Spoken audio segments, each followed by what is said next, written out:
Welcome back to the Wix Wiz. I'm Eitan. It's Saturday morning, so I'm just going to hop right in with this update. Today we are talking about the announcement about the new Wix MCP server, and there's quite a lot to unbox here. So first of all, the announcement I feel was not hush hush, but maybe didn't go through the regular Wix channels. I think because it's a very developer focused update. And I actually found out about it at first because of a comment that somebody left on the video that I did about the cursor AI and Wix. So over here, somebody, Zeev1366, said something about the new Wix MCP. I'm like, what is that? I mean, I know I had heard the term MCP, but I had not realized that Wix released this. I think that this person might possibly be a Wix employee. That's probably how they knew about it so quickly. But after doing a little bit of research, I did find, like let's say this LinkedIn post where the CEO of Wix announces this, and I've seen some other things that Wix has done, like in cooperation with Stripe and stuff like that, to try and propagate this in the channels that they're focusing on. But I didn't get like an email or anything about this. And yeah, I pop over here to the documentation after a short Google search and find this, which is an explanation about the MCP, etc. So what I want to do today is, first of all, read what Wix has written here in their documentation about this new MCP server, understand what MCP servers are, and also try and get our hands dirty and try and implement some of this stuff. We're going to go into it with an open mind, but I am going to assume that there's a high chance of things not working perfectly. Also, because AI is just an imperfect agent in terms of executing certain things, and also because this technology is so new that it would be hard to implement correctly on the first go. And I would not blame Wix at all if this was not perfect yet. So, what is Model Context Protocol, or MCP? So, in a nutshell, you can think of it. I was trying to think of different examples that I could give. So, maybe kind of the relationship between pineapple pen and apple pen, for those of you who know the reference. So, an API is kind of like the Apple Pen. So, an API is meant to connect between a program, an application, and developers. So it's an interface for developers to interact with an application. Whereas an MCP is kind of like an API. It might have even been more adequate to call it something like AI API. And it is essentially an API, but instead of an interface for developers to interact with, it is an interface for AI modules to interact with. Okay, so for example, if you have, let's say, Claude, Anthropic, if I'm not mistaken, they are the first to, I think, coin the term MCP and start to develop this kind of server, which has slowly propagated over the past few months to become more widespread. So, for example, if Claude wanted to interact with an application. So instead of needing to use the APIs, instead there is a dedicated interface, a dedicated protocol for the AI to interact with that application. And let's try and take a look and see some of the fundamentals of this MCP concept, even before we read what Wix has to say about it, and try and see if we can find maybe some other APIs that have also implemented this kind of server so we know what to expect in terms of what Wix has implemented. So to try and understand this a little better, let's take a look at a popular API, which is the Spotify API. And typically, an API will come with documentation. And in the documentation, we can see lots of different endpoints.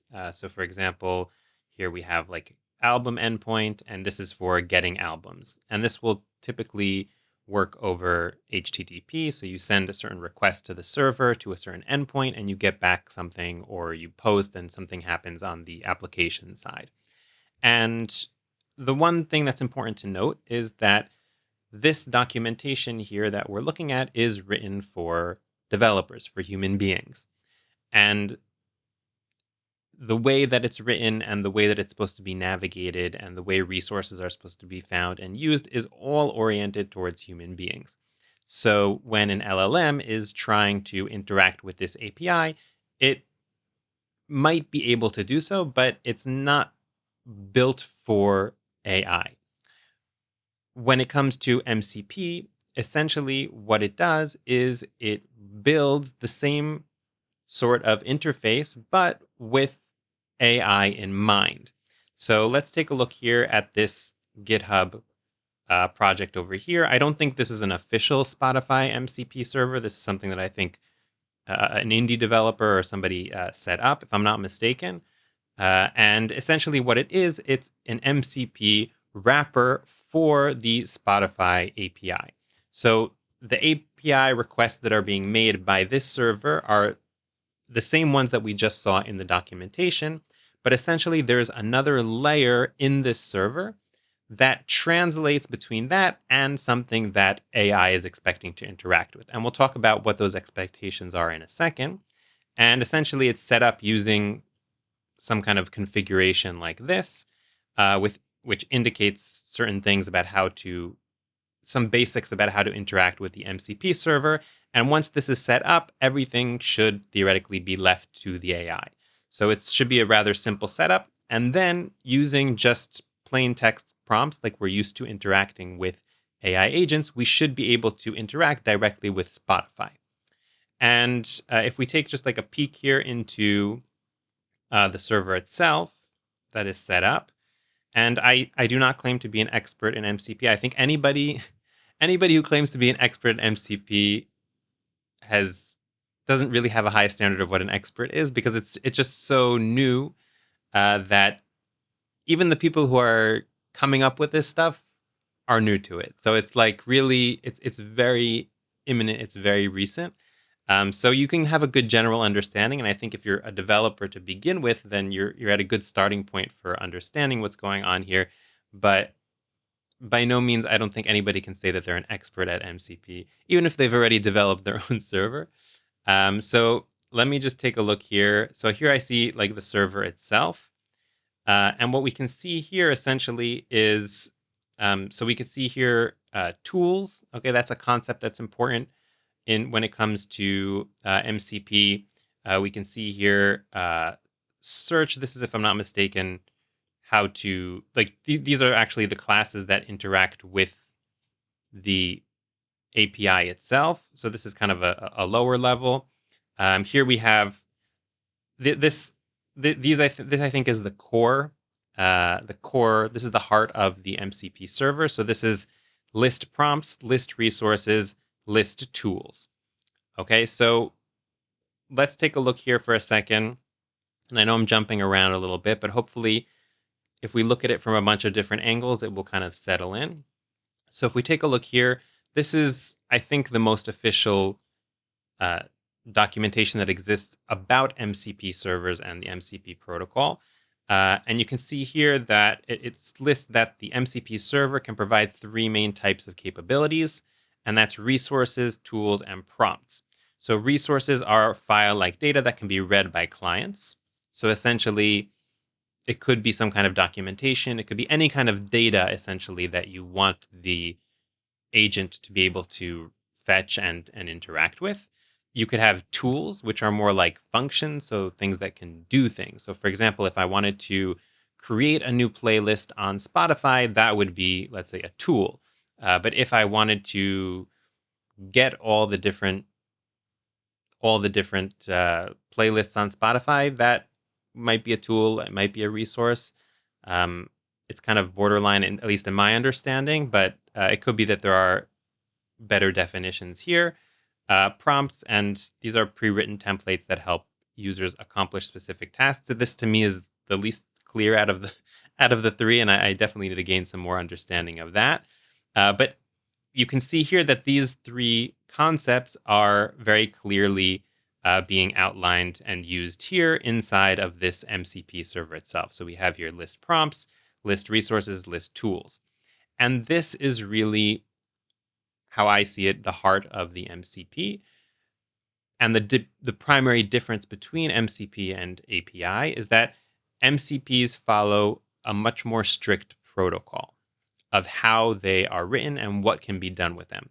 So when it comes to APIs, this is the Spotify API, and they built their API in a certain way with certain endpoints and certain data that needs to be passed as into it as parameters and methods and how they send error messages. Everything is like very personalized to this specific application. If you hop over to a different API, the Stripe API, it'll be completely different. And this is okay if you have a human being who's reading and understanding and has the mental capacity to apply principles to different sets of documentation. But when it comes to the LLMs, they need something that's a lot more clear and a lot more predictable. So that is where the MCP comes in. And essentially, what it does is it guarantees certain things to the LLM. So the LLM knows that if it goes to this MCP server and it says, give me your resources, then it will definitely respond with a list of all the resources that it can access. And then from there, the LLM can go ahead and infer, okay, which resource would be most appropriate for this situation. So let's say, and same thing for tools. Let's give an example, let's say for tools. So I am using the Spotify MCP, and I'm using an LLM to interact with Spotify, and I want to find, let's say, music that is of a certain genre. I want to find rock music. So first of all, as the LLM, before I even start to search for rock music, I need to understand how do I search for rock music. So as a developer, I would go in and I would say, okay, let me find the endpoint that finds, specific music or categories or something like that. And then once I find the right endpoint, I need to implement that, etc. The LLM goes to the MCP server and says, give me all of your tools. What can I do? And then it lists all the tools. And one of those tools, let's say, is search or search by genre.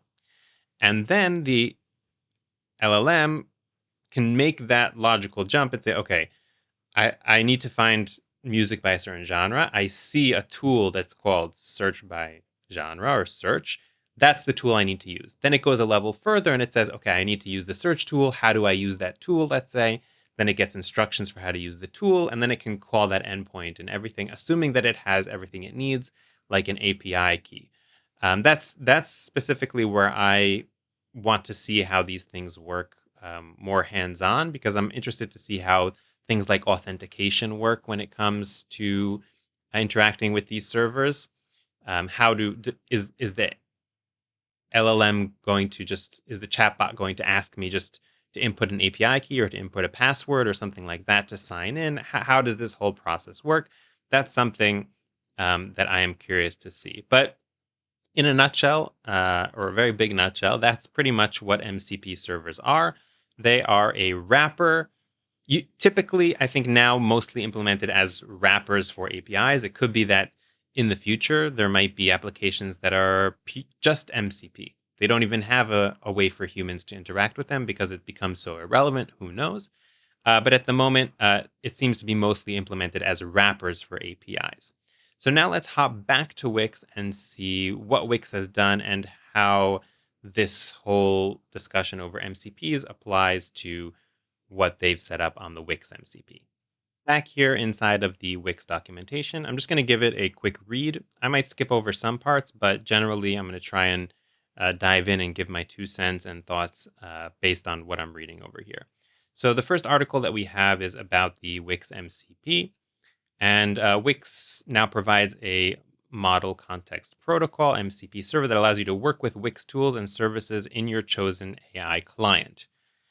There's a list later on, I think, AI clients. That could be something like Claude, or it could be something like Cursor AI. So there's two paths we can go down here, and I think we're going to see it more and more here inside of the documentation.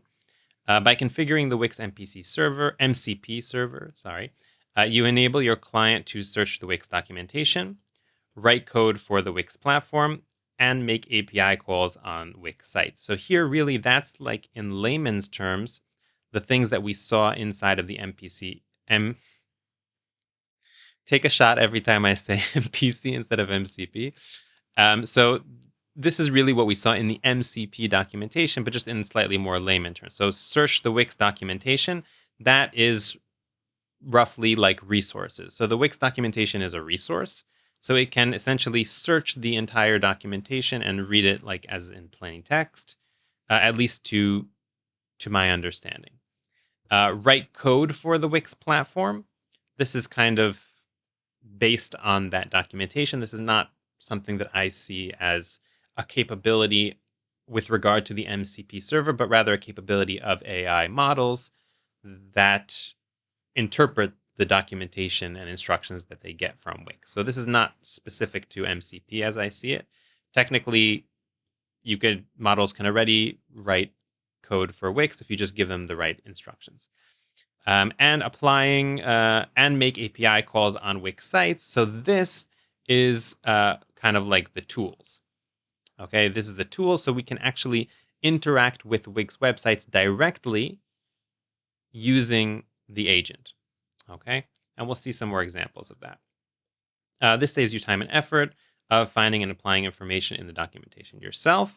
So if this is interesting, because I think that Wix has already kind of been using this MCP server internally. Like now in retrospect, I understand this. Like you can see here on the bottom right-hand side, I'm kind of blocking it with my head, but on the bottom right-hand side of all of the documentation portals in Wix, you have these like AI agents. So here's the SDK agent, and you can kind of ask questions to the Wix docs. So what I think probably has been happening is that Wix has been utilizing and testing its own MCP server internally through those AI assistants, and that's essentially what they've been doing. They've been using the MCP to interact with the documentation and get you information and suggest different ways to implement things. Just a hunch. I didn't see that written anywhere, but I think it would make a lot of sense. And these assistants have been around for a few months already. So I don't know, possibly even prior to MCP or right when the timeline is a little fuzzy. But it would be interesting to find out a little bit more about those. Anyway, so configure the Wix MCP. So here we have some practical instructions for how to configure it. The configuration should theoretically be pretty simple. It's just a matter of copy paste. So that's what we have over here. Make sure you have Node.js version 19.9 or higher installed. This, I think, would be primarily relevant if you're using it within an IDE. So within something like Cursor AI or Lovable or something like that. If you are just using an agent to interact, then I don't think you need to be preoccupied with what Node.js or whatever. That would all be something that service would have to have done already behind the scenes. So this is the configuration. So this is basically everything. Like this isn't the whole server, but this is everything you need to interact with the server. So you just copy this and put this in some kind of configuration, and we'll try this together in a moment. And depending on your client, you may be able to configure the MCP server through the client settings, or even ask the client itself to add the configuration. So use the AI to program itself. And here we have a few individual sets of instructions. So Claude Desktop, Claude Web, Cursor, Windsurf VS Code. So there's kind of like I want to put like a line here between the Claudes and the other three, because I think that this is really a splitting point in terms of what you're going to try and do with this MCP and its two kind of dual functionality. So Claude Desktop and Web. Claude is essentially a AI chatbot, just like ChatGPT, and I mean just like similar concept to ChatGPT. And I imagine that people who are using it with Claude are interested or utilizing it more for the purpose of interacting with a Wix site itself. So essentially utilizing the tools and APIs to do direct interactions with the Wix website. And we'll see some examples that they give later on. Whereas people who are using it with Cursor, Windsurf, VS Code, etc., are using it more for the developer capabilities.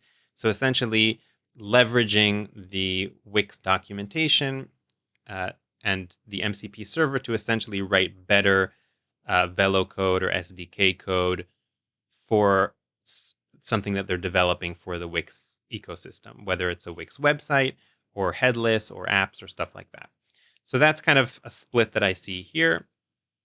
And I imagine that you can use MCP servers with other things as well. These are just the ones that they provided instructions for. So next we have the available tools. So the Wix MCP server provides the following tools in the table below. All of these tools are enabled by default. So here, this is something I find interesting because if you recall, we talked about the resources, the tools, and prompts, etc. So here, Wix has decided to. I don't know if this is also inside the server itself, or they just kind of put it here like this as like a simplified explanation. But essentially, all they have are tools. So there don't seem to be any resources, but also things that you would typically think of as a resource are defined as tools. So the tool, you have search Wix WS. I'm not going to talk about that one because let's say search the Wix SDK documentation. So that is listed as a tool, whereas to me, I would think of documentation more as a resource. I don't know. Maybe, I mean, it could be a design choice on their part of how they design the server. It could be an initial stage as they get things up, or it could be just how they chose to explain it here versus how it actually works. Whereas, let's say here, if we have something like list Wix sites, so that would be a tool. So list all, query the sites for a specific Wix account. That's totally a tool. Call Wix site API, that theoretically would totally be a tool. I imagine that something like call Wix site API might also have sub tools, which are the APIs themselves, or they found some other way of doing the architecture.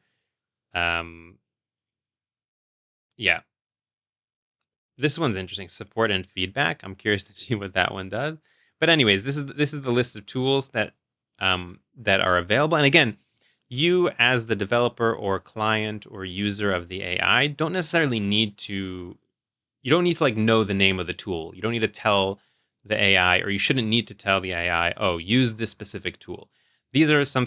This is a list that should be provided to the AI once it starts to interact with the MCP server, and then it will interpret your prompt, find the right tool, use it, etc. So this is just really for reference. It's not really something that you need to implement. Troubleshooting. I'm not going to read the troubleshooting. I'll read the troubleshooting if we need troubleshooting. If we get it right the first time, that will be awesome. So that's what we have here. In addition, Wix has provided some sample prompts. So I'm going to read through a few of these, and we're going to try and use a few of these. And I think it's helpful because it really helps illustrate those different things that you can possibly do. So let's see, perform site actions. So let's say you want to take actions like updating store products, creating a new booking service, or approving a member on site. Instead of searching documentation and implementing the API yourself, the Wix MCP can train your AI client to take these actions for you. So again, I feel like this, if I understand correctly what they're trying to say here, it's a bit of a jumbled explanation in my opinion, because perform site actions really, as I see it, it replaces a no code interaction that a client would have with, or a user would have with their Wix, let's say, dashboard or website. So instead of going to your dashboard and going to product and going to each product and updating it or something like that, instead you can use an AI agent to do that for you. So it's not really instead of searching documentation and implementing APIs yourself. It's rather like instead of going into your dashboard and doing it yourself.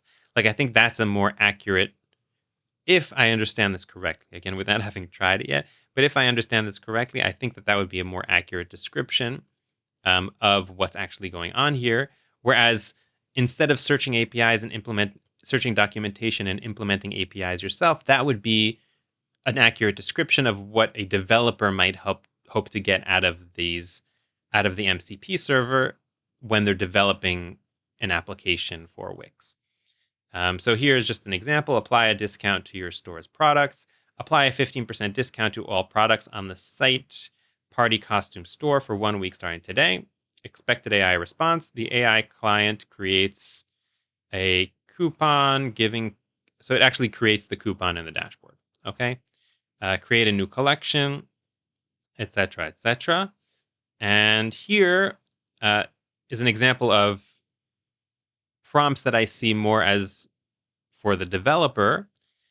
So this is for building a headless Wix site. For those of you not familiar, headless is essentially a way to use Wix's business solutions as a kind of headless CMS slash business suite while developing your own front end, let's say, in something like React. So the Wix MCP makes it easy for you to develop Wix headless site directly in your AI client.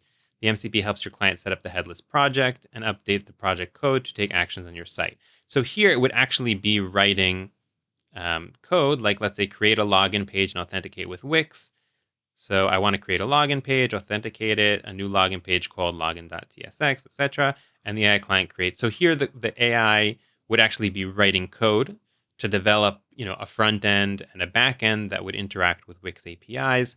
So it's actually, instead of utilizing APIs, it's implementing APIs inside of a project. So this is really like the two different things. And get code for your app would be under that same category. I'm not gonna read through all of this stuff. Let's take a look here briefly at tips for working with the MCP. So here are some tips to try if your AI client isn't returning the results you want. So be specific.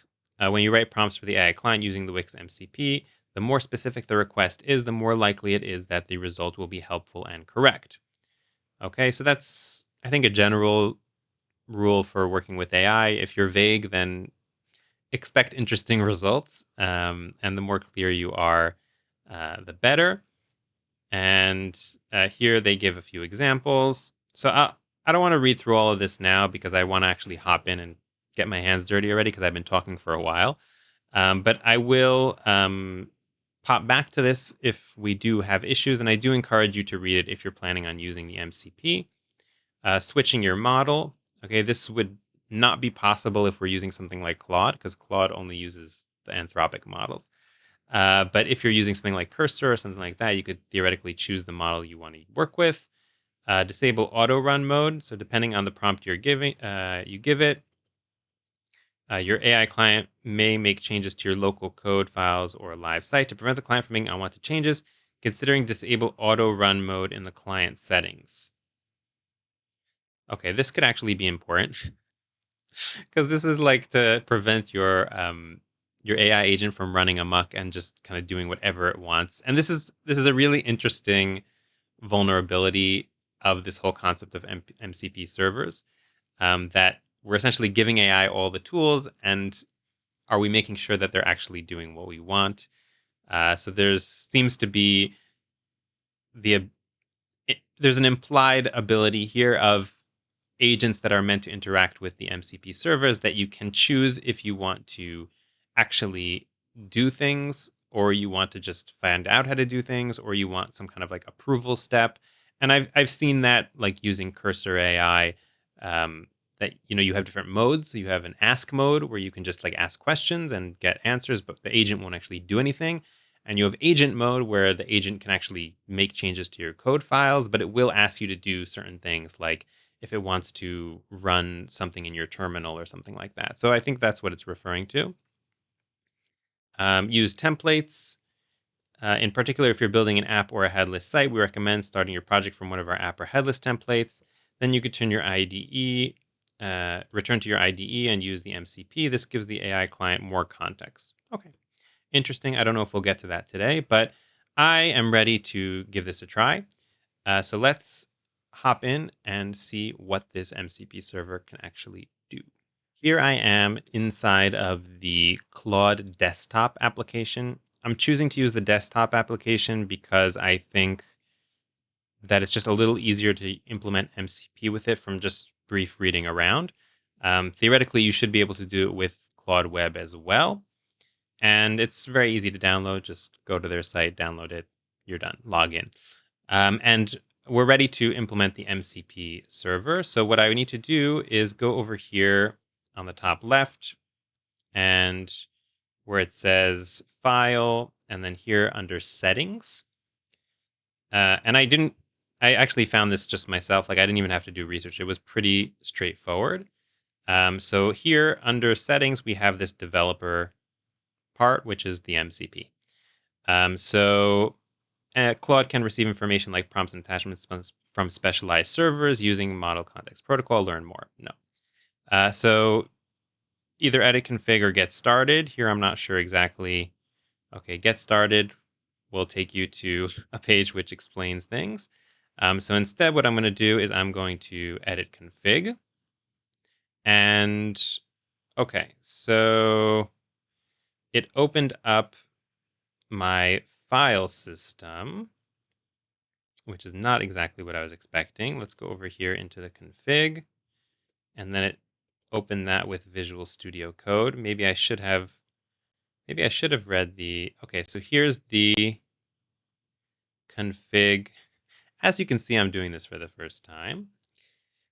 And yeah, config.json. So I'm assuming that this is just where I need to paste that MCP snippet that Wix provided.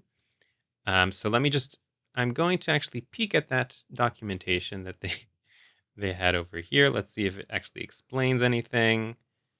So this is for server developers, for Claude Desktop users. Let's see here. So you edit config and Windows. Yeah, and just paste it in the config, I think. Make sure to replace. So, okay, so this, I think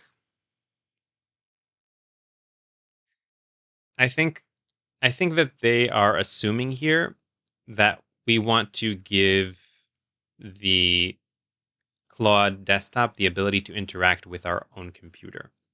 I think that's the kind of the default here in the documentation. But actually what I want to do is I want it to interact with the Wix server. So what I'm going to try and do is I'm going to grab this code right over here, copy, and I'm going to head here into VS Code. And here I'm editing the Claude Desktop config.json that it opened up here. And I'm just going to go ahead and paste this here. And I'm going to save, even though I have a lot of red lines, over here. A bit scary, So I've saved that, and let's go back here into Claude. Let's see, general, developer. I would expect something to happen here in terms of seeing like something. Okay, it did say to restart Claude after this, so I'm going to restart my Claude and hop in and see if this is actually working or not. I opened up Claude again, and I don't know if you saw that error there on the screen. I tried to like catch it in the recording, but there seems to have been an issue with my setup. So what I'm going to do is let me go over here and let me check out these instructions for Claude Desktop that we have here. And it just takes me to the same one. So I might actually have to read this, which I was hoping not to do. I was hoping to just be able to like do it very simply. Let's see here. Restart Claude.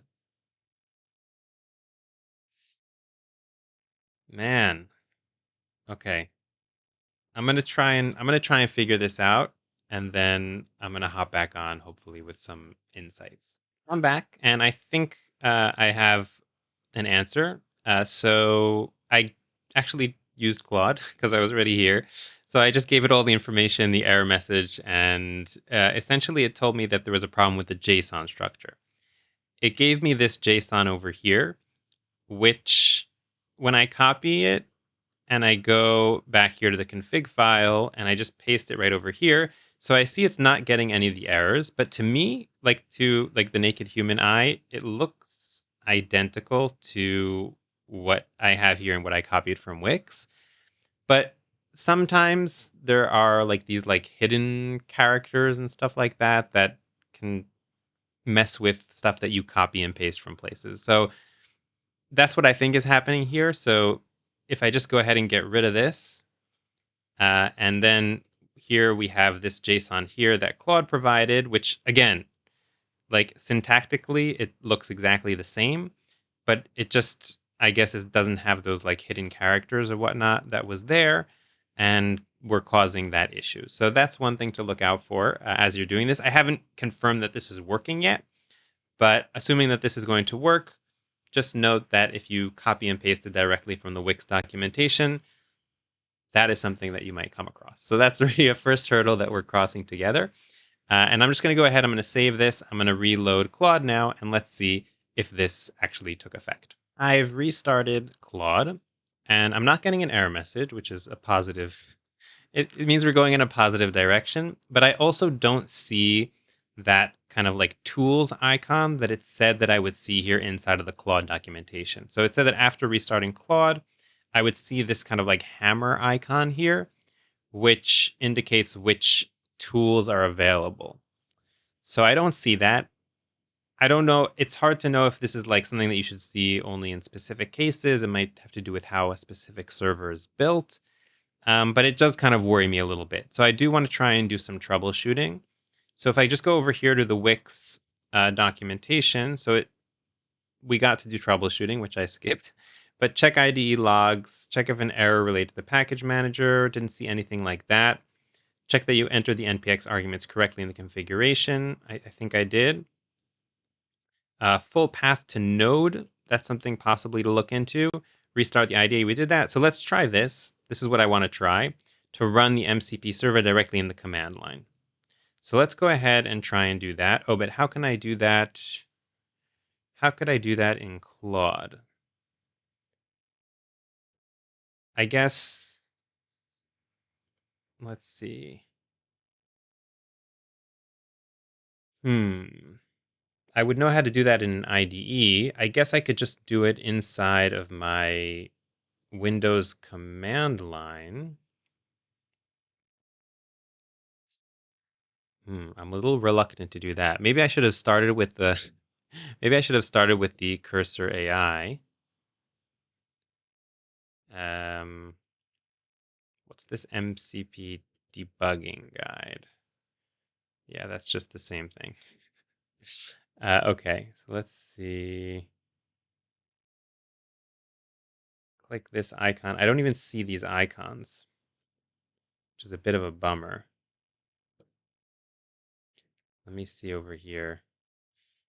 Let me try asking you, do you have access to the Wix MCP server? That would even do anything. No.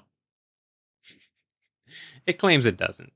And I tend to believe it because it's not showing those icons that it would need to show.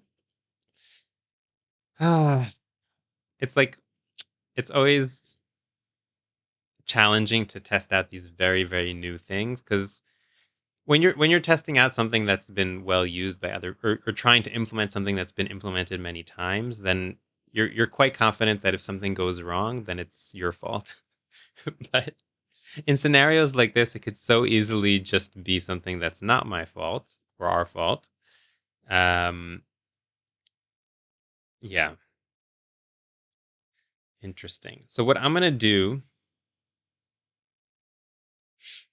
okay, let's try to run that. Let's try to run that in the terminal.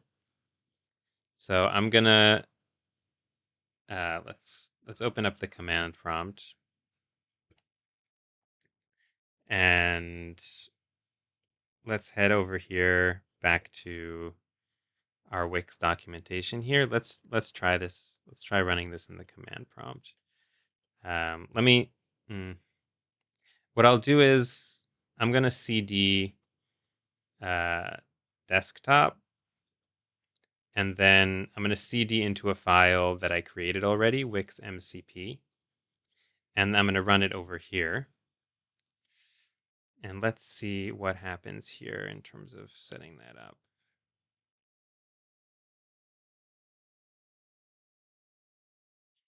Okay, so it's basically installing an npm package.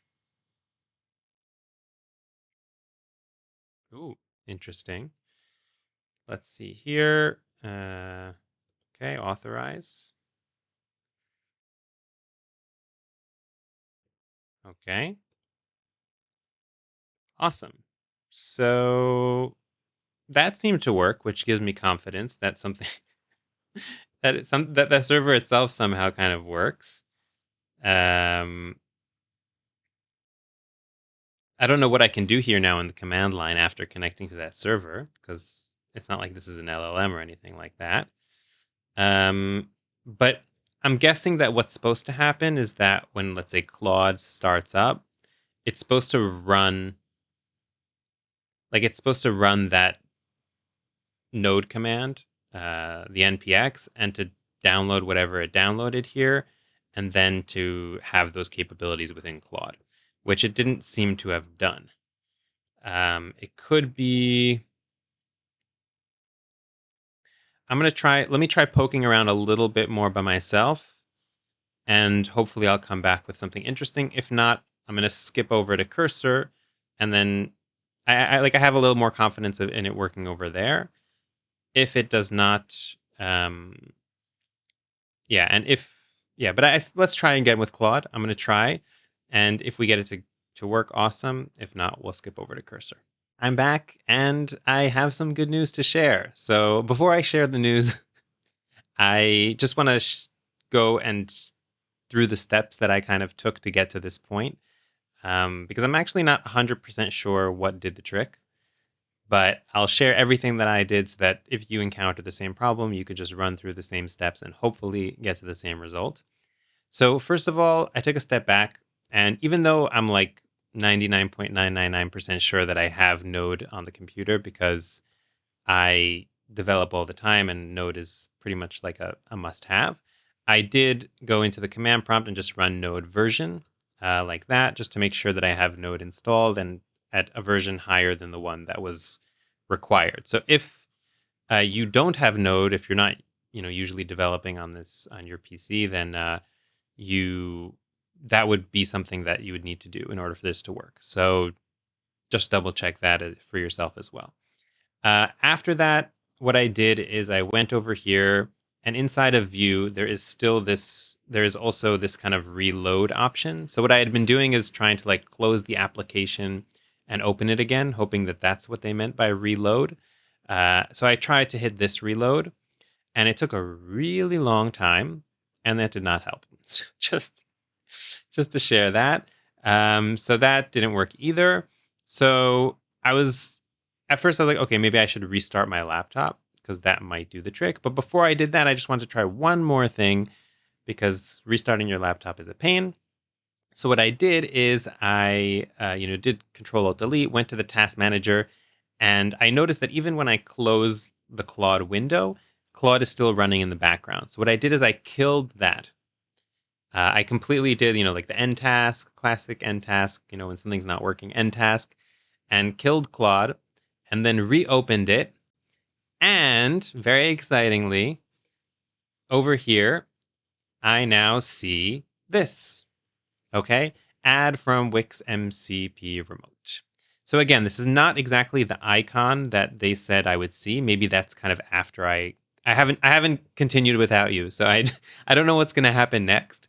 But this is definitely a very, very, very, very, very positive step in the right direction from my perspective. So I'm just going to go ahead and I'm going to hit that right over there. And here now we see this long list of seemingly docs, maybe APIs. Yeah, there's a lot going on here. So this is interesting because, yeah, it could. This could mean a few things. I'm just trying to interpret what I'm seeing here. So it could be that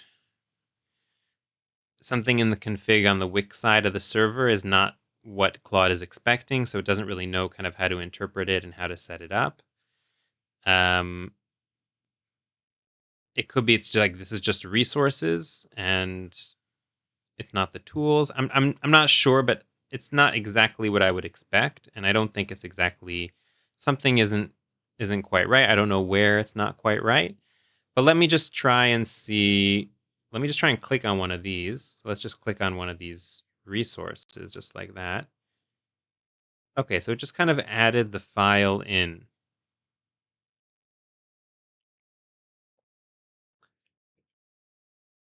So this is not exactly what I was expecting. It just seems to have added kind of like this file directory of a bunch of different Wix documentation here.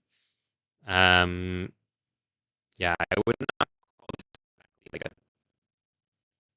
tool or anything like that. Like, let's see. Let me just see for a second. Like, are you connected to the Wix MCP? Let's see if we're going.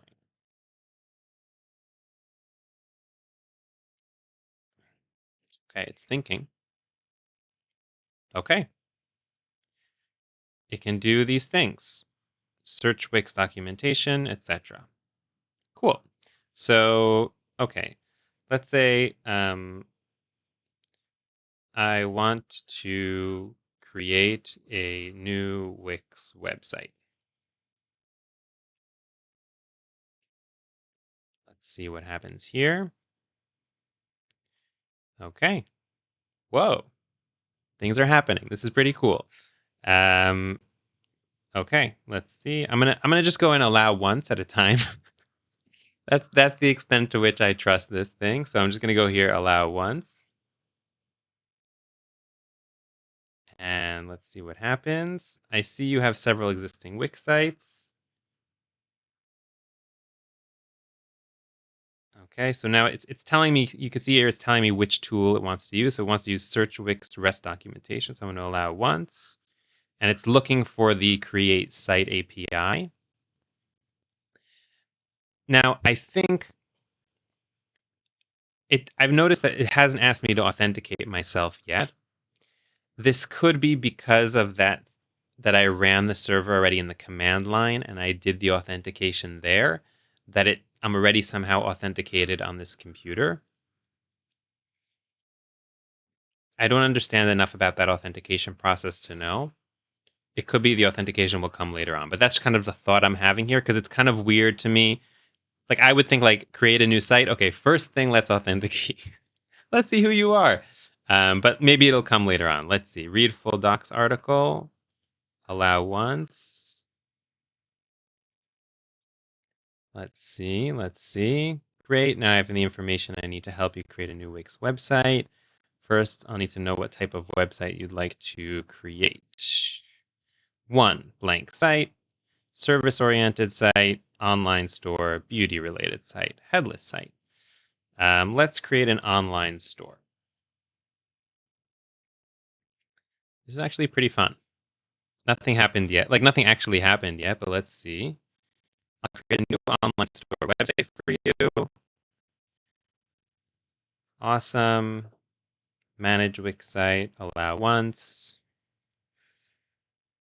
It's nice that it's kind of showing me what the things are behind the scenes. Great. Your new online store website is successfully created. Would you like me to publish the site now so it'll be available on the internet? No, I want to open it in the editor because I don't know what my site even looks like, so I don't want to publish it yet. So let's see what's going on over here. Of course, it's giving me like instructions. Let's see. Can you generate the editor link for me. That's what I would expect of a good AI agent. I don't want to be doing work. That's why I'm using you. Let's see. Okay. Okay, let's try following this link now, and we'll see if it opens up an editor with a new site, and it did not. Okay, so this does not mean that it didn't work and create the site. It just means that it doesn't have the information that it needs in order to create an editor link. So let me hop into my Wix sites and see if a site was created based on the specs that it gave me. So it gave me like the site ID, and it said that it's named my site 62. So let me just go ahead and head into my sites in my kind of Wix dashboard and see if I have a new site there. Here I am in the dashboard of my site 62. So yeah, I think that it came with stores already installed, which is what I'd expect from the prompts that I gave it. And I'm like 99% sure this is the actual site, and I just didn't already have a site that was called my site 62. Let's just check the ID here. So 45C is what it starts with. And here, yeah, 45C. So if it didn't create this site, it definitely has access to my account and knows that this site exists. So let's try now to interact with this site just using Claude.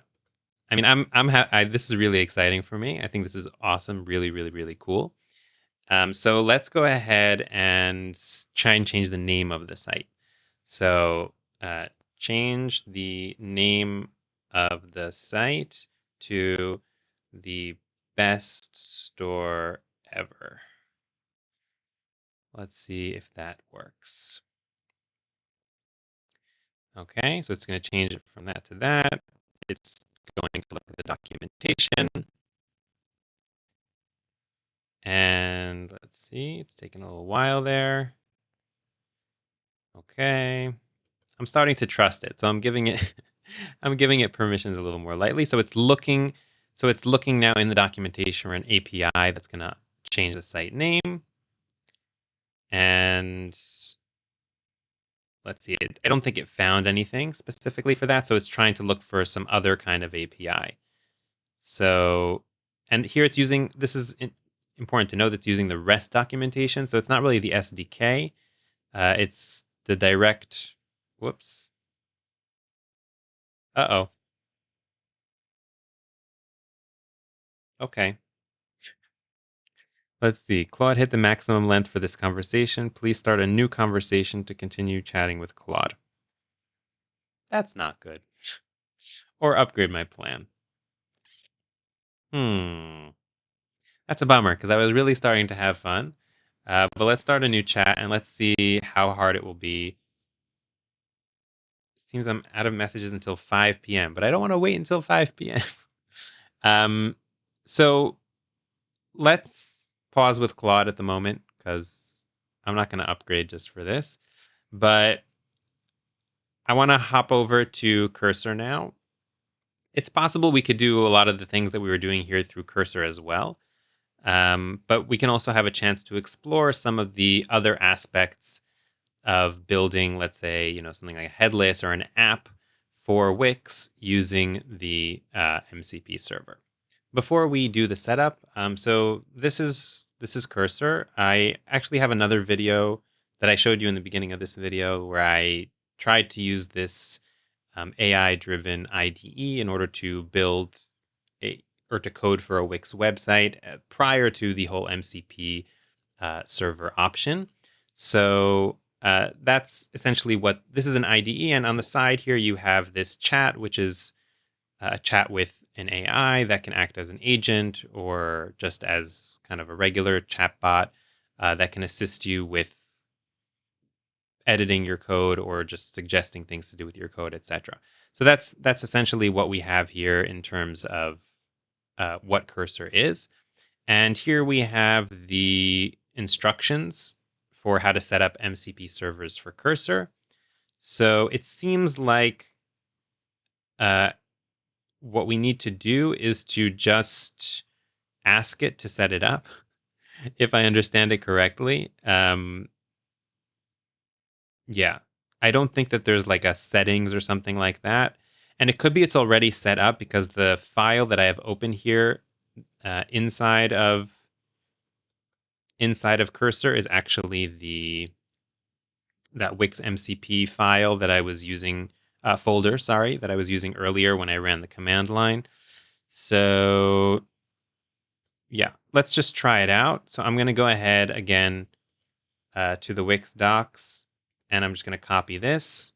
And hopefully, since I'm not like just pasting this in a file, but I'm like giving it to an agent, it hopefully will format it correctly and everything, and I don't have to worry about that problem that we had with Claude. So let's go over here, and I'm going to just say inside of this chat over here, configure this MCP server. And let's see what it does there. So it's setting up an MCP directory inside of this folder right over here. It's going to set up the directory. And okay, this configuration sets up a remote MCP server. Use npx to run. You can use the MCP server's configuration. Okay, interesting. Yeah,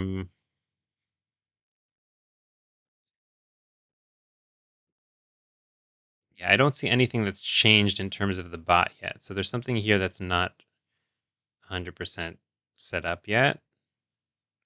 Let me just ask it like what what next? Let's see.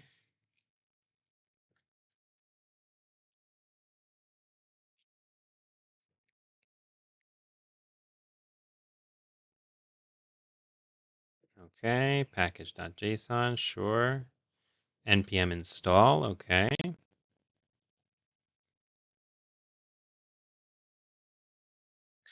It's like this, the way it's setting it up, it just seems very specific to this folder that I have open. Whereas, like, versus like at an application level, like we configured it in Claude, like, yeah, like for Claude itself. Okay, see now it's telling me to run the server like this, like I did before.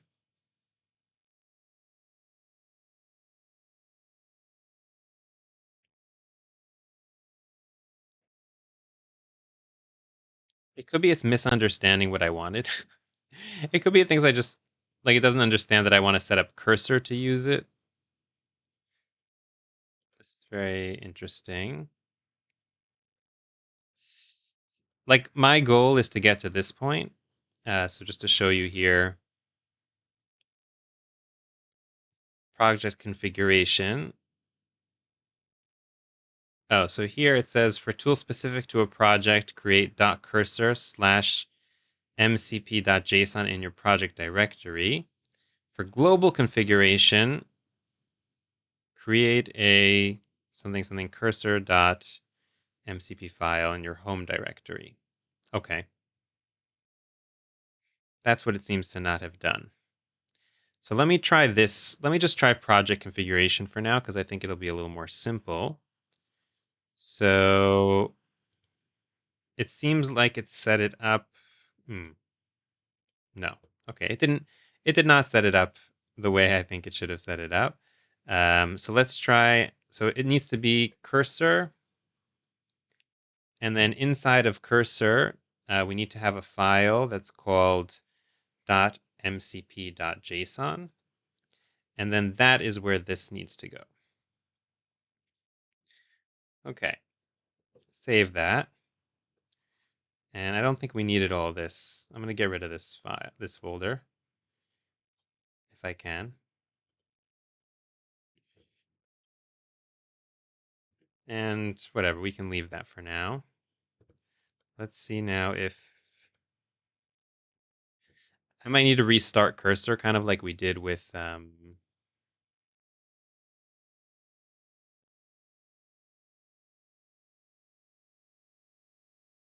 Yeah, like here we can see calling MCP tool. Let me try and ask it.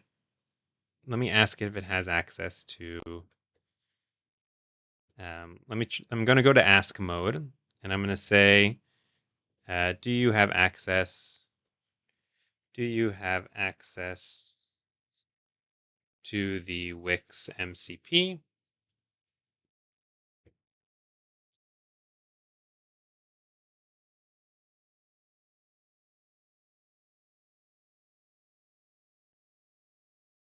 So it's looking for it in.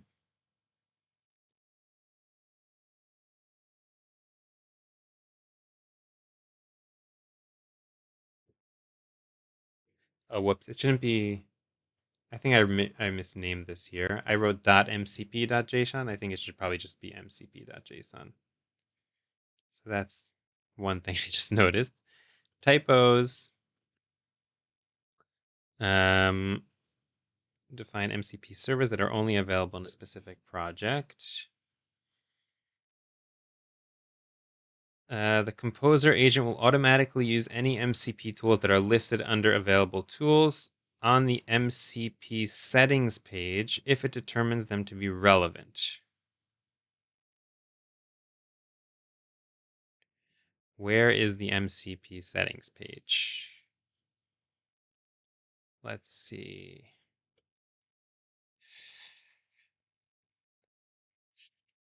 Settings. MCP settings. I don't see any settings here. Preferences. Cursor settings. MCP. No MCP server added yet. But let's try doing this. Okay, so I'm going in circles and a bit like not circles, but like kind of like zoning in on how to actually do things. And I mean, if you're not new to the channel, then you know that this is just kind of the style. And if you're new, then I apologize if you don't like this kind of, code along thing. But I think that it's very important to just leave struggles in because, I- like, I don't think I'm like especially brilliant, but I imagine that if I'm struggling with this, then somebody else will probably have similar struggles as well, if not more grave ones. So I'm just going to leave this all in. And I'm going to, so let's just grab this from right over here. And I'm going to put this instead over here in the global server, the global file. I'm going to try and get rid of everything that I have here. Let's see if I can get rid of all this. Move all that to the recycling bin. Okay. So we're really starting with like a fresh slate here. And here I've configured the MCP where they actually told me to. Let's terminate cursor settings. Okay, great. So now here, if I go to the cursor settings, then I have this MCP server available. There's also this nice toggle here, which I'm guessing allows you to toggle it on or off, like if you want to use that or not. So I think now we're good, and that cursor should now be set up. I'm going to start a new chat, and let's see. Let me try asking. Let's try and start off where we left off with Claude. Because theoretically, I think that we should be able to use this chatbot in a similar way, like not only for coding things out, but also just for interacting with our Wix websites, I think. So let's try that out first. So I'm going to say here, can you find my website that is called my site 62?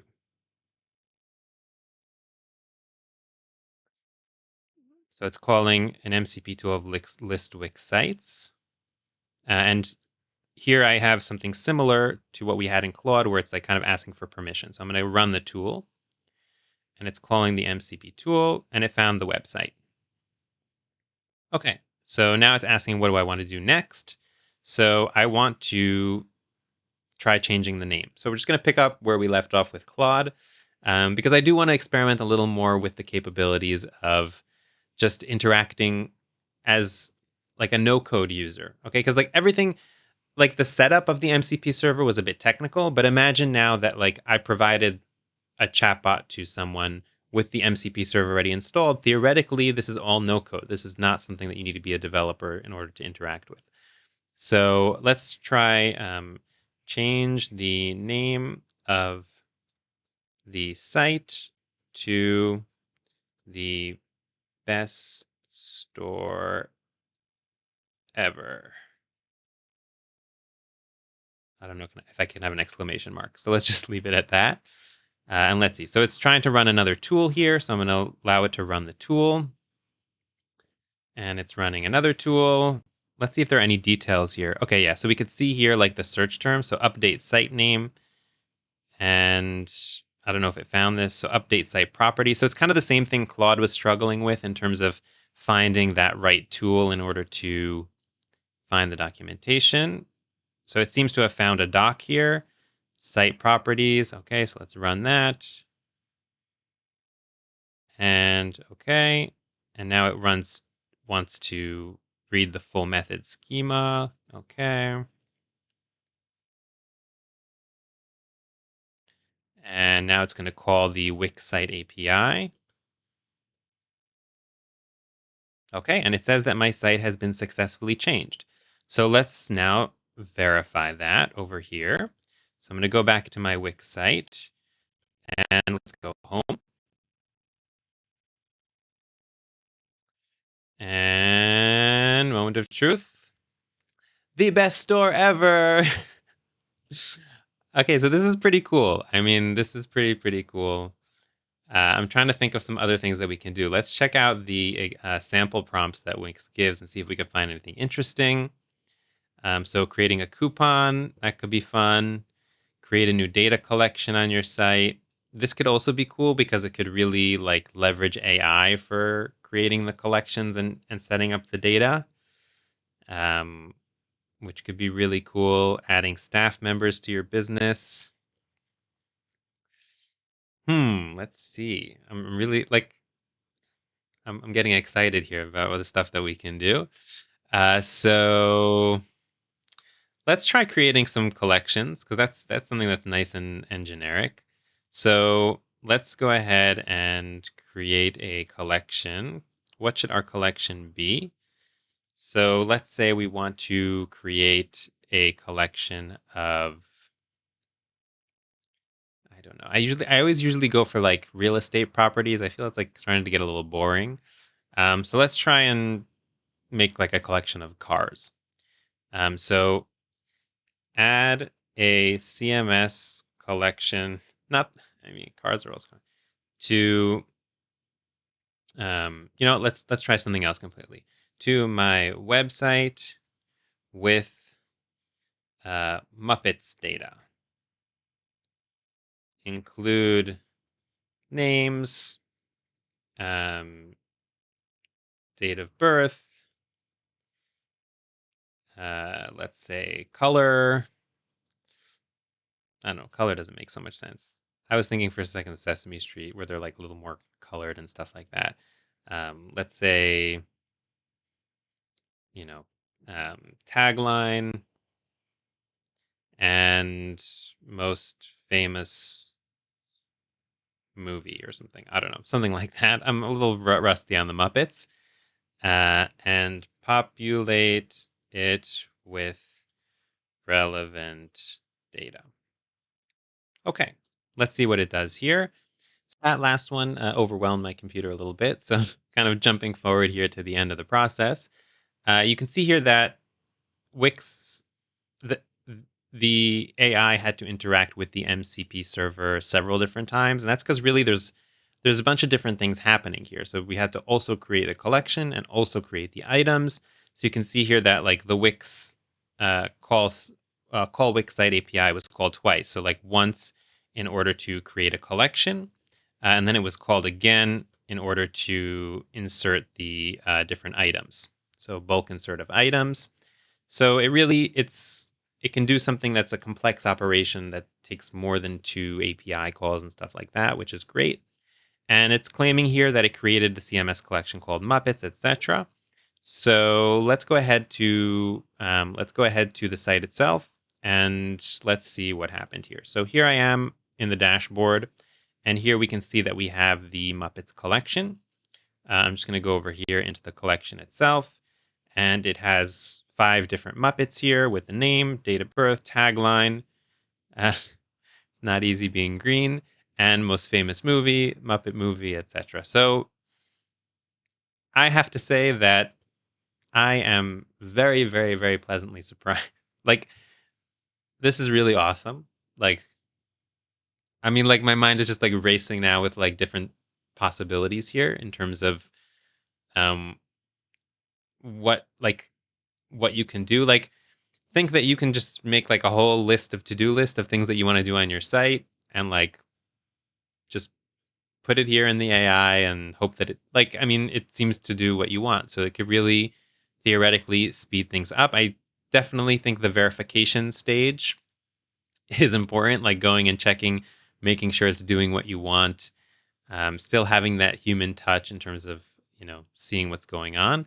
And on the other hand, one thing that this highlights is that the whole premise of Wix as being like a no code drag and drop editor is actually slowly becoming a bit of a hindrance. Okay, so this is something that I've been thinking about a lot. As Wix has been developing things like Wix headless and other functionality that's kind of developer focused. But as AI improves and you're able to essentially create full websites also from a design perspective, just with a few prompts, what is the place of drag and drop editors? And then with that in mind, like what is Wix essentially? Because I mean, I think we're still very far from the day where people don't use drag and drop editors at all. I think they do provide still a lot of advantages in terms of control and personal touch and design and things like that. But as Wix itself is creating more and more tools to essentially strip away the necessity for the drag and drop editor and possibly eventually one day completely wean itself off of it, then the question needs to be asked like, okay, what is Wix now? If there's no drag and drop editor, what is Wix? Is it just a suite of business solutions it's just a set of APIs? Like, what's the difference between Wix and something like, I don't know, like Supabase, which gives you CMS and authentication and stuff like that? Is it its ease of use or something? What is Wix essentially? So I think that's an interesting existential question, which I'm assuming that they're asking themselves at Wix, I would hope.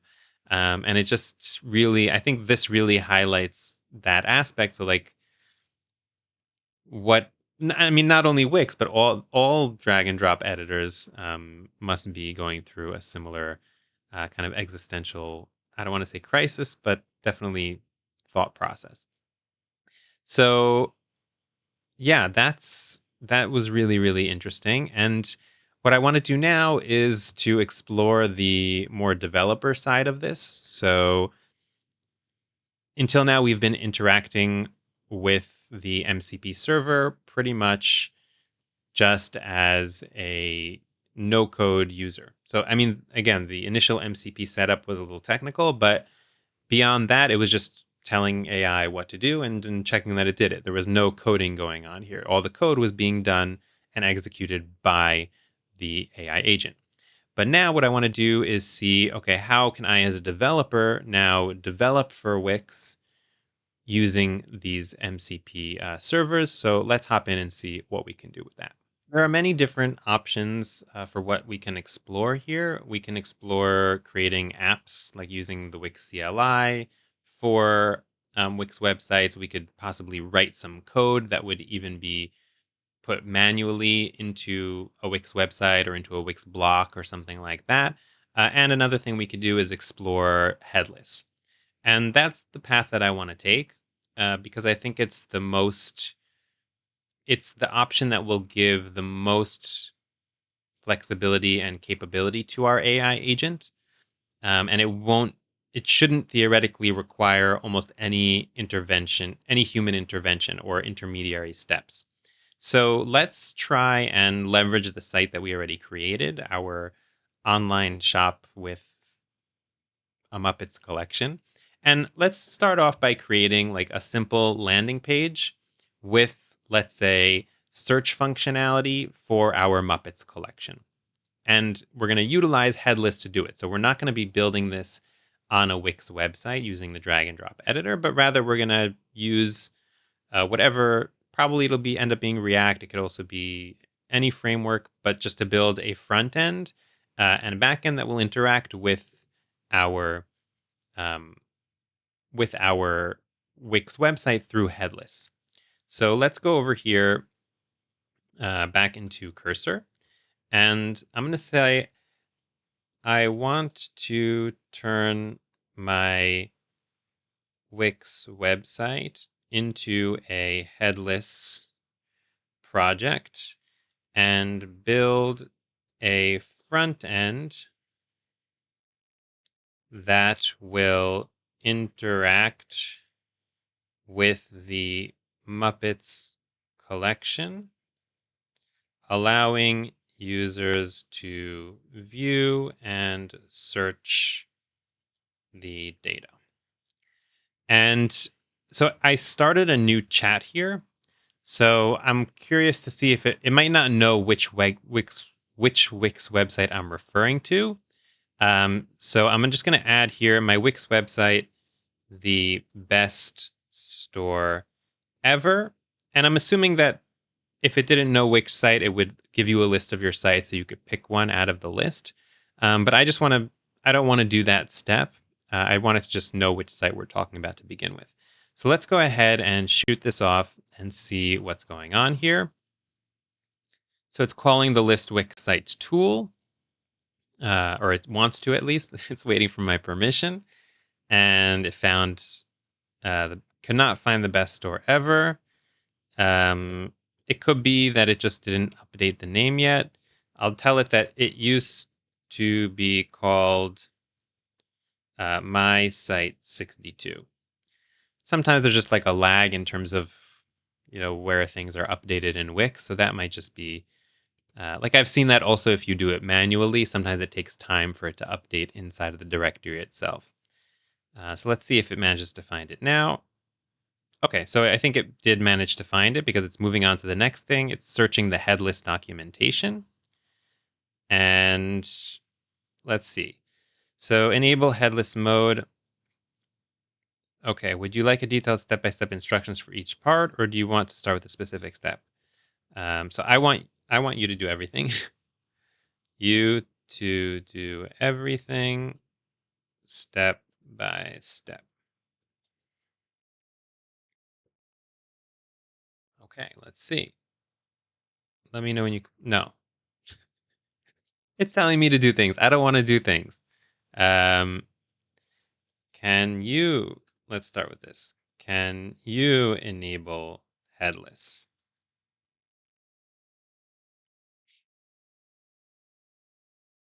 Like it's not even... Okay, now it's trying to search. Let's see. Okay, so it seems like it can't directly enable headless. So let me try and start instead with a fresh website because I'm being a little unfair. I mean, it's not exactly the example that Wix gave inside of their documentation. So they said here, create a new Wix headless site, and I'm trying to like convert a headless site. So it could be they don't have an API set up for that yet. So let's try and start fresh. So I'm gonna go create a new Wix headless site. Call it Muppets directory.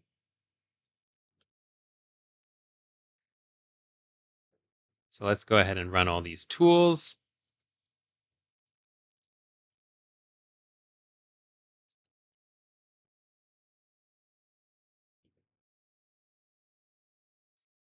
Okay. As you can see, I'm trusting it. Over time, I'm trusting it more and more, which is always a bit of a pitfall. Let's see what happens here. It is really quick, I have to say. So it created a new headless site, and it created a new auth app name. And okay, so let's add our collection back in here. So create a CMS collection with data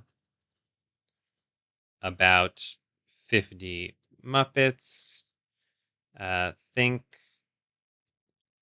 use whatever data fields you think best. So I'm giving it a little more liberty here. And I'm also asking it to create a few more Muppets than it did before, because it only created 5 before, which is a little few. I don't know if there even are 50 Muppets. Let's see. I hope people know what Muppets are. You have Google. Um, let's see. I don't know if do they still have shows? Okay. So we've gone from being developers and site builders to button clickers and typers. That's one of the struggles that I have in terms of like this kind of AI development. It's like the things are take a like too they're too quick for you to go do something else in between, but they're also like just a little too long for you to like for it to be quick. So it's like you're kind of left here just watching this AI do stuff behind the scenes. I don't know why it's taking a lot more time now to build the CMS collection than it did. Okay, so it created a new Wix on the headless site. It added the first 10 Muppets, even though I told it to add 50 Muppets. So it's asking me now if I want to add the last 40 Muppets. Um, let's just, no, just first first show me the data. Let's see if I'm going to see now if it can get the data from the collection and just show it to me here instead of me having to go into the dashboard.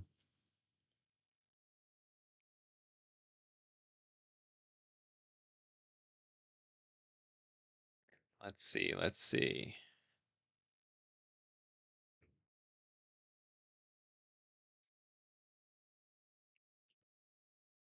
Yeah, this is a good time for you to like go into the comments and write write what you're thinking so far. Okay, so here are the Muppets in the CMS collection. So it didn't give it to me like in JSON format. It gave it to me in more like human format, which is an interesting decision. Um, so no. So what I want to do is now move on to the next step. So build a front end application to display the data from the Muppets collection by connecting to the Wix headless site. Headless. So let's see what it does here. Okay, so now it's kind of realized that we're not dealing with Wix anymore, at least at first, but instead we need to build something inside of our current directory. Um, so it's saying, okay, we're going to use React, and then it's going to get all the data. I'll just say do whatever you think best. I'm feeling a bit spent, so I'm gonna give the AI like a lot of liberty here. So it's starting to create things here. This is like typical cursor behavior now. So this isn't really something that's unique to Wix. But this is a typical use case of how you can use cursor AI to build applications. So really kind of leveraging the environment that you're in an AI agent to create something that may even be more capable than you would be able to do with inside the Wix editor. So you have all the capability of the Wix backend, and you have also all the capabilities of like a powerful front end built in a modern framework. So let's see, everything's going on here. And so one thing that I'm curious to see if it'll be able to retrieve. So you can see it's setting up. It's like assuming some kind of environment where we're storing like different API keys and stuff like that. I'm curious to see if it can set up that by itself. Yeah. So this is exactly that's what I thought the next step would be. So let's see if it can get. Can you get the API keys? Like, I'm not sure if that's something it could do through the MCP. Okay, so it doesn't have access to the headless API keys. So let's see. So I need to create a .m file here. Or no, wait, maybe it's inside of source. No. Okay, let's create a .n file. No, not in source. It needs to be in the, yeah. So let's create a .n environment file. And I'm just going to copy what it has over here. And let's see. So yeah, it's putting a bunch of things inside of environment variables that I wouldn't necessarily do myself. But these are the important things here: the Wix API key, and the Wix site ID. So let me go ahead and get those things from my Wix site, and I'm going to put them over there, and then hopefully we can move on to the next step. So I want to show you what I'm doing in this process, because I think that I'm not sure if the AI misunderstood what it needs to do, or it's taking kind of like a different approach. So this is, by the way, the Muppet directory site that was set up by Cursor. And this is the inside of the headless settings, which you can find in your settings panel. So here's the OAuth app that it's set up by itself. And you'll notice here that it has a client ID. There's also the option here to set up an admin API key. It's essentially two different ways to interact with headless applications. I won't dive into it too deeply now, but I'm not sure if it, with the instructions that it just gave me, if it wants me to create a new admin API key, or if it actually meant to copy here the client ID. So I'm going to copy the client ID. And if that doesn't work, then either I'm going to tell it to redesign the application to work with the client ID, or I might have to create an admin API key. I'm a little reluctant to do that because the way that the admin API keys work in Wix at the moment is not very site specific. It's pretty much you have one API key for your entire Wix account. So it's quite dangerous in my opinion.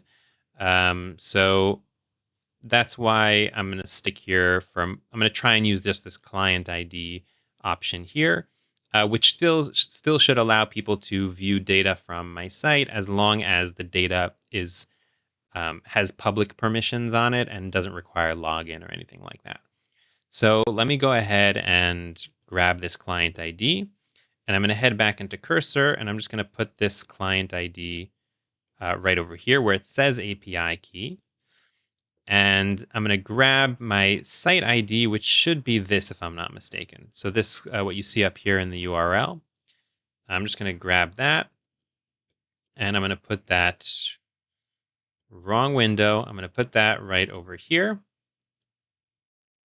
And hopefully that should do the trick. So the next thing that it told me to do here is to run npm install. So I'm going to go ahead and do that here as well. So let's go ahead here inside the terminal. I'm just going to do npm install. to install kind of all the dependencies that are inside of the package. The package manager, package.json. um, there we go. Okay, so it seems to be that I don't expect this to work on the first go. Like I expect like to try and okay. Let's not in terms of the npm install, but just in general in terms of the application. So okay, I did what you asked. Let's see. Great. So we did npm install, and now we can do theoretically npm run dev. So let's try that. So I'm going to do npm run dev, and let's see what happens here. So it is running in localhost. Let's go ahead and follow the link.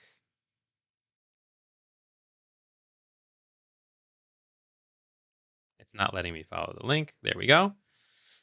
Okay, so we have the Muppets directory, and we have a network error. Let's see here. Let's check the console, and let's see what's going on here. Okay, so we have a cores issue. I guess because because this is not really a server. So that's fair actually. So let me see here. I want to change this up a bit because I think that it's using the REST APIs as well, where I'd prefer it use the SDK. I'm not sure why I didn't use the SDK by default. That might be like a little bit of a slip up. Let me see here. I'm going to close this because I keep on instinctively opening VS Code instead of cursor. So let's see here. I'm getting a network error because of cores. Also, no. Also, I want you to use the Wix SDK instead of REST APIs. So I already know that I'm kind of setting it up for failure because I'm I'm giving it two things to do at once, which is always a little problematic when it comes to AI. But let's see what's going on here.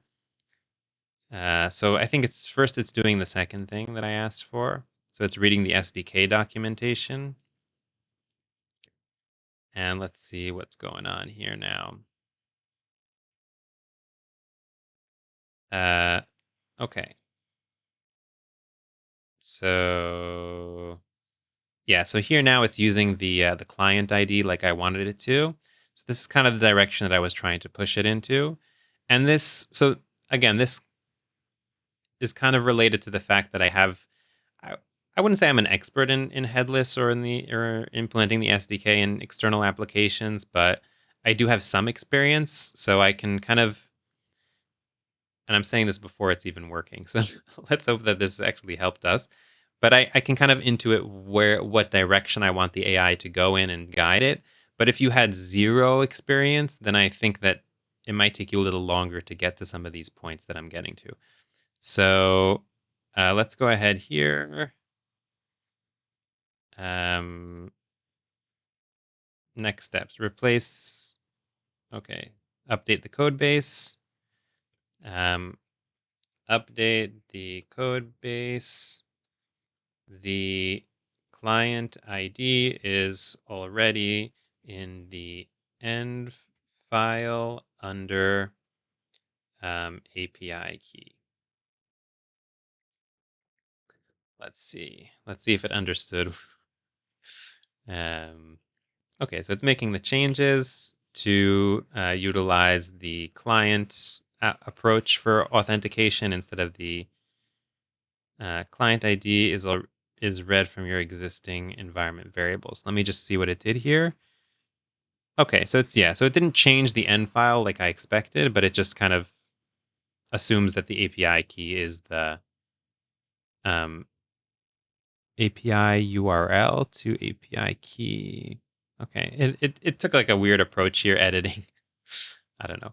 But anyways, okay, so let's accept all those changes. And I'm also going to run npm install. for these two SDK things over here. So let's go and exit.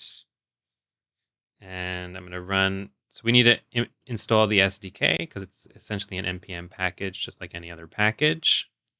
It's a wrapper for the REST APIs, which should simplify the whole interaction. And it's probably, I think it's the recommended approach if you're using like a JavaScript framework versus using, like if you were using Python, let's say you wouldn't have an option to use the SDK. Okay, so let's go ahead now and see what happens when we do npm run dev again. And okay, so let's some kind of deprecation notice here. The requested, okay, so we have some kind of provide an export name data. Uh-oh. Okay.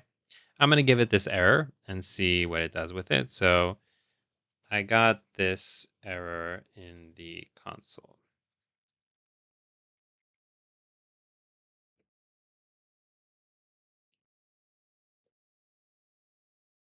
Okay, it seemed pretty confident that it knows what to do. Yes, make the changes. Oh no. I actually used to, so I, until recently, I did have a paid cursor account. Um, but I stopped it because I wanted to try some other tools. So I'm not that cheap. Don't judge me. I do sometimes pay for these AI tools when I feel like it's warranted. But just the cursor free tier is actually just so great that I didn't think I needed it. But let's see. Okay. I was planning on re-upgrading cursor anyways, so I'm going to do that, and I'll be back in a moment. Okay, so I've upgraded to Pro just for you guys, and let's go ahead and make those changes. I hope that in the end this application actually works and it's worth my money. I'm just kidding. It's totally, this whole experience is totally worth it. I'm really enjoying this experience so far. So let's go ahead here and let's accept all here, and let's see how our application is faring.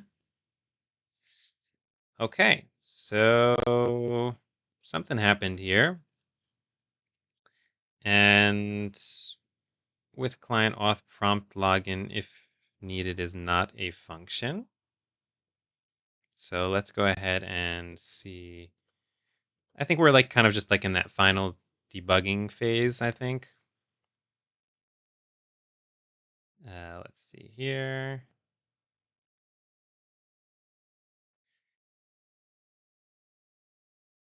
Okay, yeah, so like update. I don't know why it keeps on asking me. Usually in agent mode, it's supposed to just do this stuff without asking, but I don't know. It's become hesitant. I noticed that's not really interacting with the Wix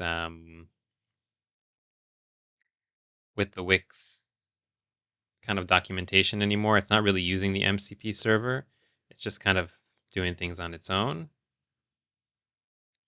And I might need to like really tell it to interact with that server. Double check Wix MCP. I hope that, let's see if that does anything.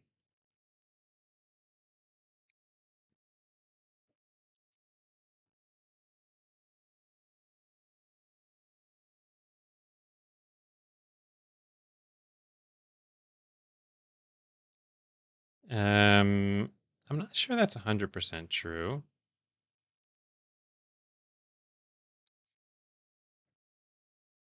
REST API with cores. I feel like it's hallucinating a bit because I do think that the Wix SDK does allow this.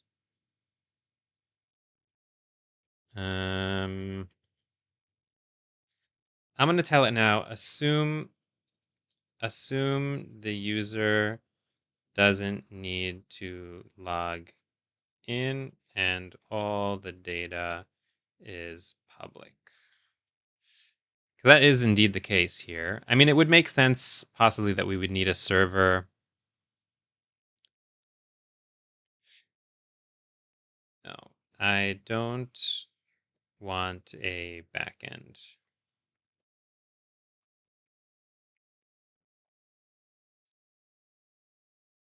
Let's see. Like at this point, like if this was a real project, I probably at this point would already start hopping over to the headless documentation and the Wix SDK documentation and doing some reading because I'm like my confidence now is it removed all the Wix SDK code. No, no, no, no, no. That's not what I wanted. That's not what I wanted at all. Um, I don't want a backend. Continue using the Wix SDK. Find a way to do it. Let's see here.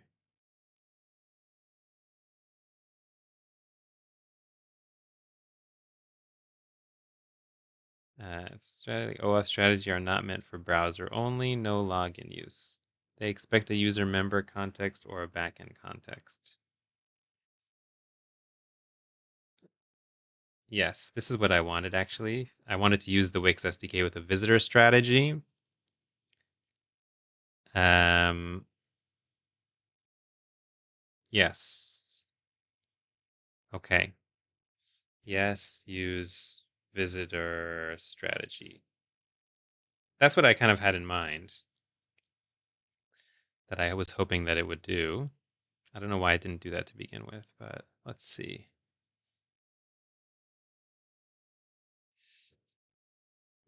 Okay, let's see if this did the trick.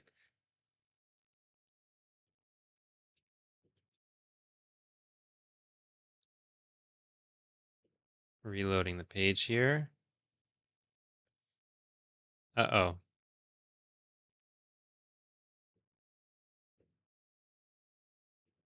Okay.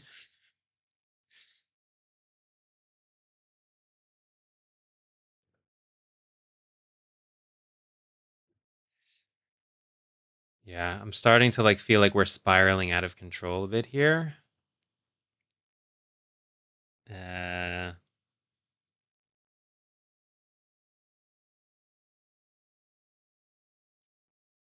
let's see.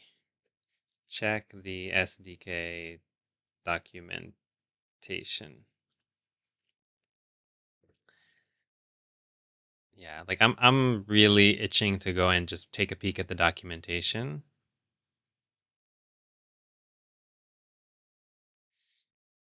which I'm gonna do because I want to see like what if it really is struggling to find.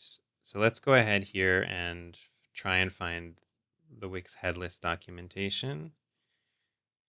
Um,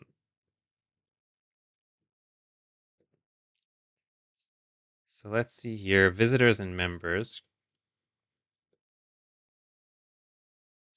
Install packages, import modules into your code, create a client.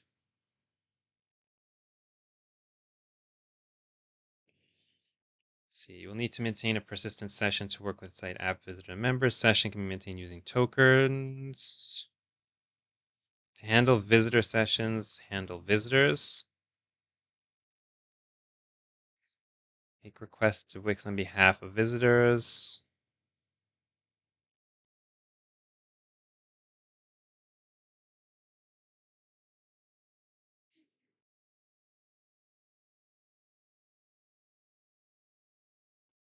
Let's just see what happens if I just copy and paste this entire thing and put it in the chat. I don't know like why I didn't. Again, this might be for like this might be meant for server side. It doesn't say here explicitly from what I see. But let's see.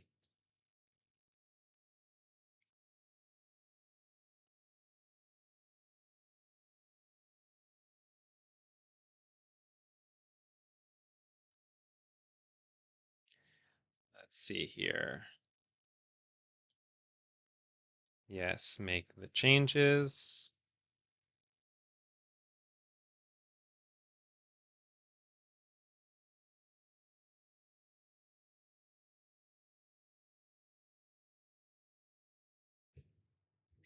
Okay, let's see if that did the trick.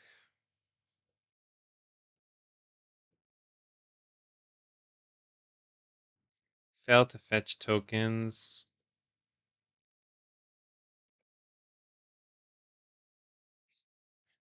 I feel like it's completely spiraling out of control.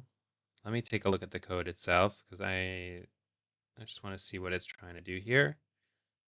Okay, creating the OAuth strategy.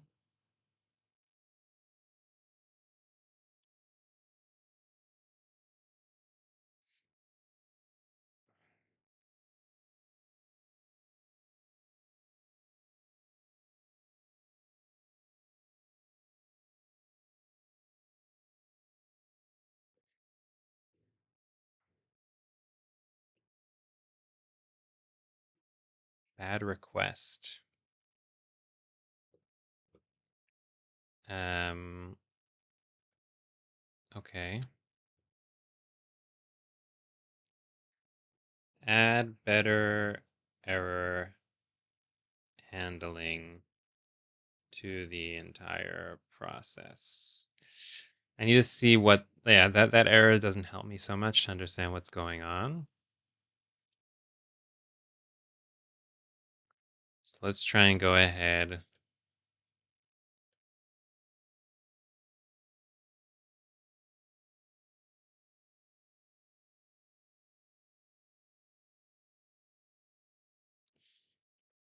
Okay. I didn't really mean for it to do that retry thing, but sure. Cannot start a session. Please check your network and try again. Unknown error.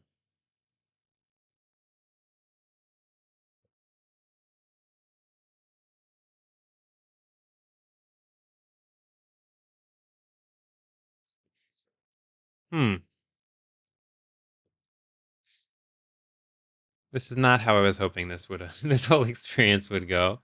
After the no code interaction, I was like had really high hopes for this. Like I thought it would be a breeze. I thought it would get it the first time. But it still does seem to be struggling a little bit. It could be partially my fault. Maybe my prompts weren't clear enough. Uh, Maybe I'm trying to ask it to do something that really isn't possible. But I do feel like it's not really quite there yet in terms of collection ID Muppets. I don't know why the end file wasn't saved. I don't know if that has anything to do with it. um, let me try and add some of my own little my own little debugging in here. Let's do console.log client ID. And let's do here console.log with client. I just want to see if it's getting those two things there. So let's see here.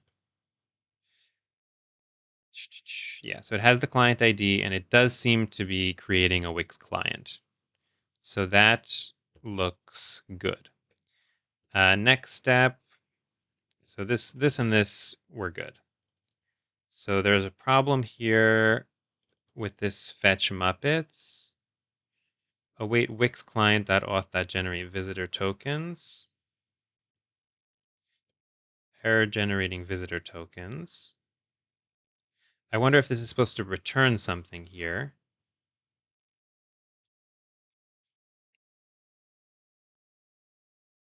Um, let's try here. Const tokens. Let's see if we're getting anything back from that. Yeah, so here it is creating an access token and a refresh token. I think this is part of where the problem is. It's not really handling those tokens correctly. And then here it's trying to run the query and then error querying data, query error. Whereas Cannot read the properties of undefined, reading query. Let's see. So Wix client.items is undefined. Okay. So it seems to not, okay. I actually kind of think I know what the problem is. So we're not using, like, there's also a data SDK, which it's not using at all. And it needs to pass the data SDK here as a, like, as a module. So let me just say, double check with the documentation that you are using Wix data SDK correctly, because you're not. Yeah, and again, like, it could be if I kept on just passing in all of the different errors that we were getting, eventually it would have figured it out. But I feel like without this kind of manual intervention that I just did, we would have been here for, and we've already been here for quite a long time. We would have been here for an even longer time. So let's see what's going on here. No, no, no, no, no, no. I don't think that's correct. I don't think that that is, no, no. Is there no data SDK we need to use? I'm really like laying it on thick here.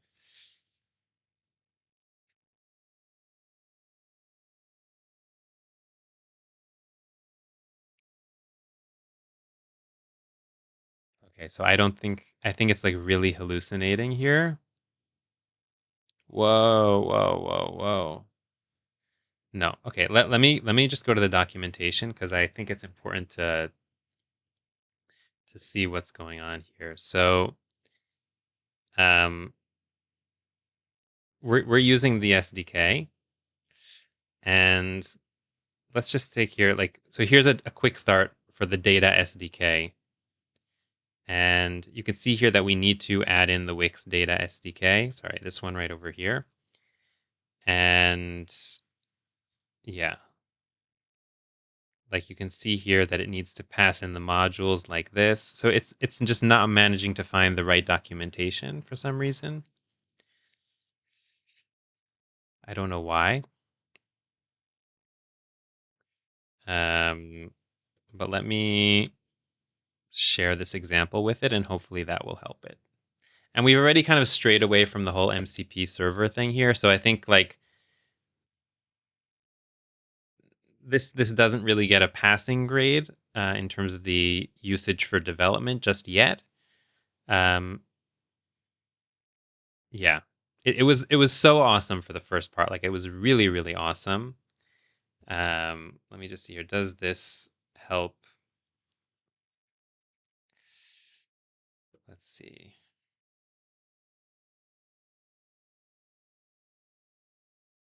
So it's starting to like argue with the example that I gave from the documentation. Um, which is like it's really hallucinating like crazy. Like I'm like, so okay, so here, you know what comes to mind actually? Before I pass, I kind of passed judgment already. But before I let me I'll reconsider my judgment because one thing that Wix said in in their MCP documentation is that it's important to use a good model, like LLM. And I don't know which LLM is currently being used here. Oh, so it's on auto. So I don't want to auto select. Okay, so it's on Claude Sonnet. So it said, let's try something like um, Gemini 2.5 Pro. And I want to start a new chat. And let's see if using Gemini Pro, we can pick up from here and completely bring this to fruition.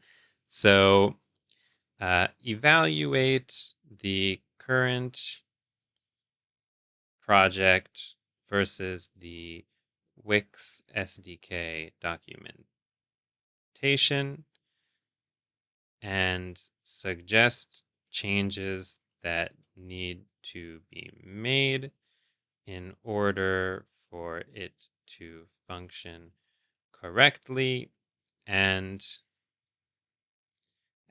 display the data from the Muppets collection. So let's see if this fares any better. So, so the Gemini, the Gemini model, I'm already kind of petering out here, is it's like a reasoning model. So I think that's why it's going through like all these different, like it seems to be thinking a little more than the other models. Let's see here now. So now it's reading the documentation. So, I mean, I'm trying to think where it could possibly go wrong here and why one model would succeed or another model wouldn't. So it could be it's not reading the correct documentation.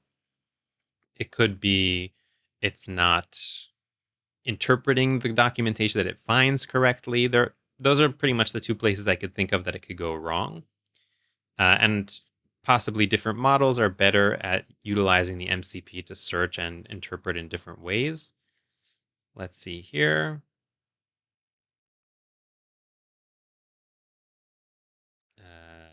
Dun, dun, dun.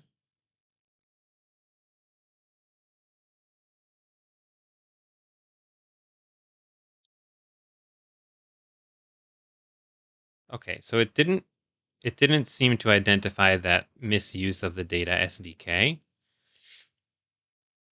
So inspect the browser's console for any specific error messages. So let me give it the error message. I think that's only fair. So let me give it the error message. And let's see if that helps it.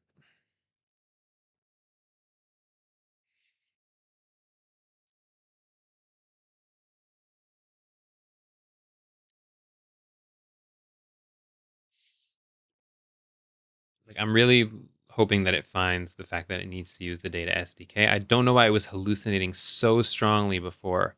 I hope it's not something I said.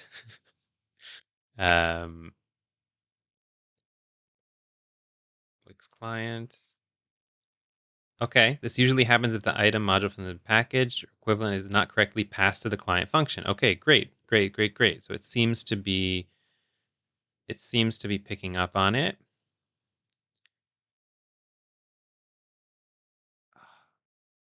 Let's see. SDK version.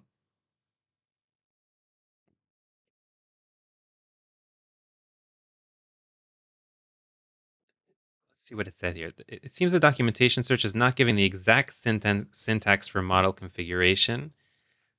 And okay. Okay, this seems better. I don't know if it's finding that because I gave it the answer earlier or because it found it in the documentation. But it did make the changes that I was hoping that it would make. And let's go ahead and see now what's going on here. Okay, this is what I was hoping was going to happen. So we have our Muppets directory, and it's pulling the data from the data collection, and it has a nice, cool UI here that's really modern, and it kind of like hovers when we go over. And there's like from this point on, the sky is the limit. So let's sum up the MCP usage um, for developing applications. Initially, it seemed to be off to a good start. It did get a little rocky, and then we switched over the model to Gemini, and it seemed to eventually figure it out. It's a little hard. I mean, it's not so scientific in terms of determining whether it figured it out from a different reading of the documentation or from the hints that I gave. But I think it's fair to say that using a different model definitely does have an effect here. And Wix did specify that in the documentation. So I'm going to return all the points that I took away earlier, and say that I'm gonna give the benefit of the doubt and attribute it to the fact that I wasn't using a good model versus the fact that the MCP server might have had an issue. That said, that said, I do want to share a certain thought that I have here. I think that until this point in time, Wix has a lot of amazing positive points. One thing that I think they did kind of like a mediocre plus job at is maintaining documentation. In terms of accuracy, in terms of clarity, and just keeping it up to date, it could sometimes be lacking, especially with newer APIs. And headless is kind of on the newer side. The SDK is kind of on the newer side. It's not brand new, but it's on the newer side. And that is something they could kind of get away with when dealing with human being developers. Because a developer is can infer, can search, can reach out to Wix if they're having an issue. They can reach out to community to try and source solutions to problems. Humans have a lot of tools, okay, not just the tools that are presented to them through a server. So when it comes to I think the importance of maintaining excellent, superb documentation will be highlighted even more. And it wouldn't completely surprise me if part of the struggle here for the AI to correctly implement this headless application had to do with either, the documentation is there. We saw it together. So it's not like there's no documentation at all, but it could be that the way the documentation is organized or the specific parts of the documentation it was given access to, or just some language in some parts of the documentation. Maybe it found some old headless article that said something that is not no longer true. It's hard to know exactly where it went wrong. It could have just been a fluke. But I have a feeling that this is something that might come up more and more if uh, Wix does not really kind of lock itself down, like really drill down and purify its documentation, its standards regarding documentation.